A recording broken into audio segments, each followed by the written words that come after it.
Kami untuk sementara waktu menghentikan perekrutan anggota.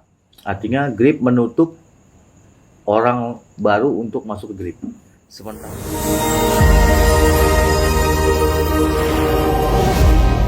nah, untuk mendukung langkah pemerintah itu kami membuat instruksi-instruksi kepada jajaran-jajaran di bawah. Alhamdulillah hari ini nih kami baru selesai rapat tadi. Jajaran pengurus DPP rapat memutuskan, menginstruksikan kepada seluruh jajaran ketua di seluruh wilayah dari sampai ke tingkat ranting itu untuk mendata ulang anggotanya, mendata ulang, memastikan anggotanya itu siapa saja dan harus mengenalinya dengan baik, mengetahui di mana rumahnya, apa latar belakangnya, itu perintahnya. Lalu setelah itu ketua-ketua harus bertanggung jawab terhadap anggotanya, harus mengenal dengan baik anggotanya. Jika dilihat ada anggota yang terindikasi nggak baik, nggak benar, itu kami instruksikan untuk segera mengeluarkan order tersebut untuk memecatnya. Jika tak ada indikasi, tidak ada bukti ya gitu ya, walaupun belum ditangkap polisi gitu. Tapi kalau kita misalkan ternyata ada saksi yang melihat atau yang laporan itu sering malak-malak di sana, suka minta-minta, akan kami keluarkan. Itu dari instruksi resmi hari ini sudah beredar surat resmi dari DPP dan videonya dari saya. Nah, dan juga kami untuk sementara waktu menghentikan perekrutan anggota. Artinya GRIP menutup orang baru untuk masuk ke GRIP. Sementara waktu sampai nanti batas waktu yang ditentukan oleh Ketua Umum. Artinya tidak menerima anggota baru karena kami ingin menjaga diri. Jangan sampai tiba-tiba ada orang masuk dengan tujuan yang nggak baik, masuk, diterima, terdaftar, memakai baju GRIP, buat ulah. Ini sebagai langkah-langkah antisipasi kami membentengi diri. Nah, di masa-masa kami tidak menerima orang baru, kami juga bersih-bersih di dalam, mengurangi orang-orang lama yang terindikasi memanfaatkan organisasi ini untuk hal-hal yang melanggar hukum. Nah, setelah itu nanti baru kami akan buka kembali. Ya mungkin proses ini bisa berlaku sebulan, 2 bulan, 3 bulan lah maksimal 3 bulan.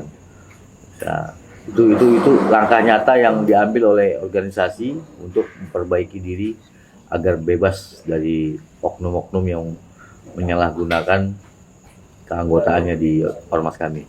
Tapi bagaimana menyikapi dengan adanya ultimatum pihak kepolisian soal operasi Berantas Jaya ini, Bang?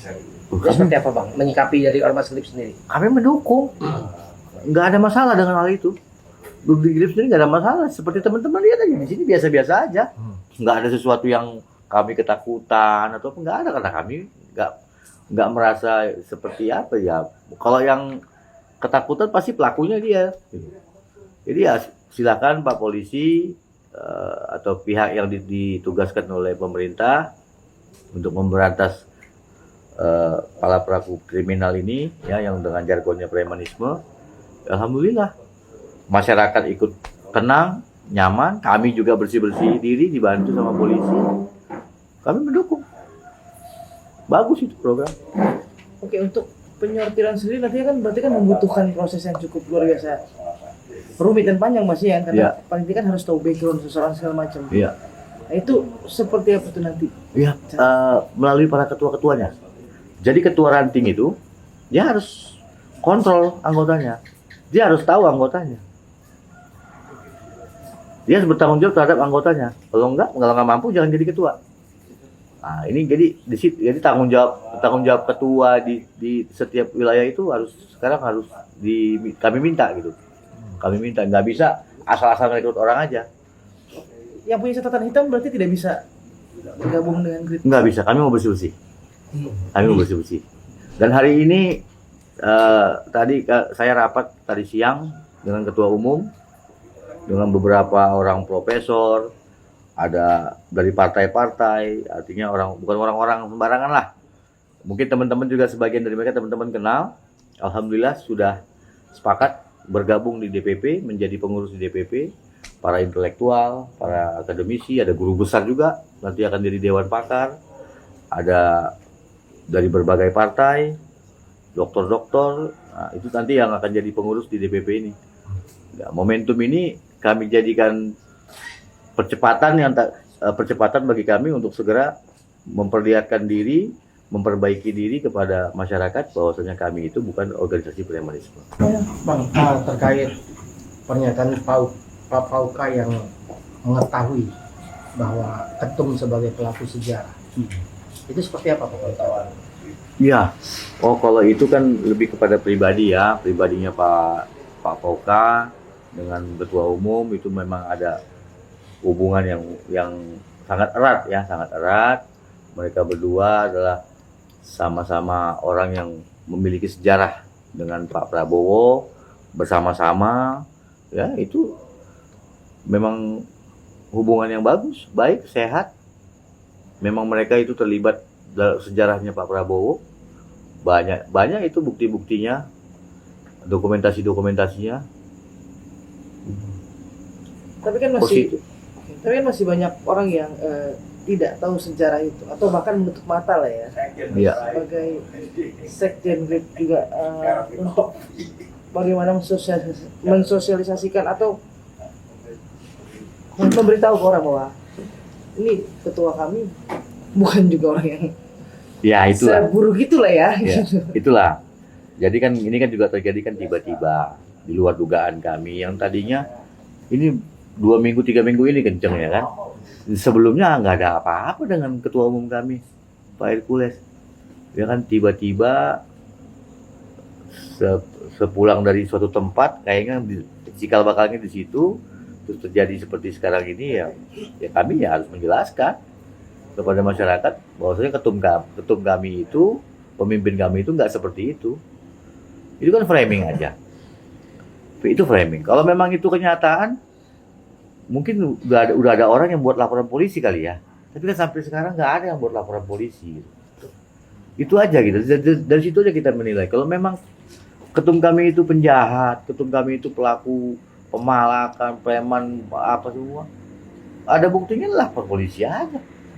Kok kita sekarang hari ini kita menuduh-nuduh orang tanpa ada bukti gitu, kan gitu. Tapi Pak Sekjen, ada sisi positif gak sih dari GRIP sendiri di tengah kisruhnya masalah ini kan? Dari sisi GRIP sendiri ada positifnya banyak banget. Yang pertama, kami semakin kuat, semakin solid. Terus kami mempercepat.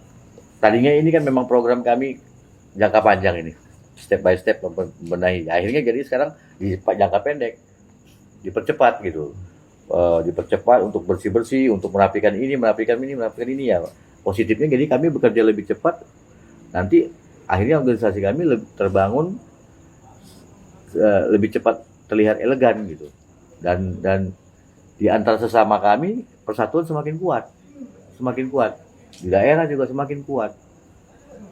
Itu hikmahnya. Dihantam, dibunuh karakternya ketua umumnya, bukan malah anggotanya malah pada kabur, enggak.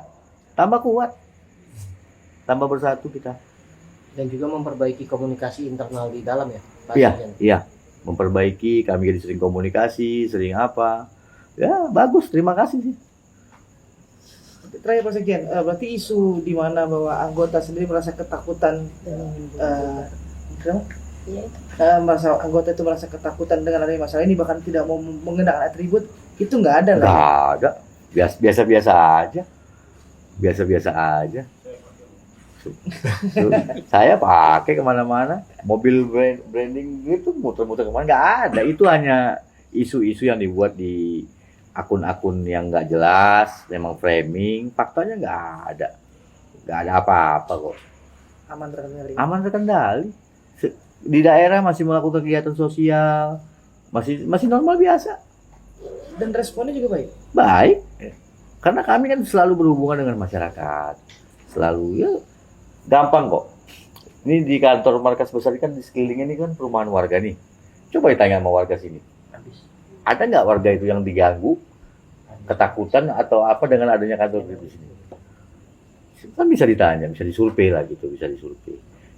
Jadi ya memang ada hal-hal negatif itu yang terjadi, itu kan lumrah dimanapun ya kan. Tapi tidak signifikan di GRIP itu, nggak signifikan. Kalau nggak teman-teman juga takut kali kemarin.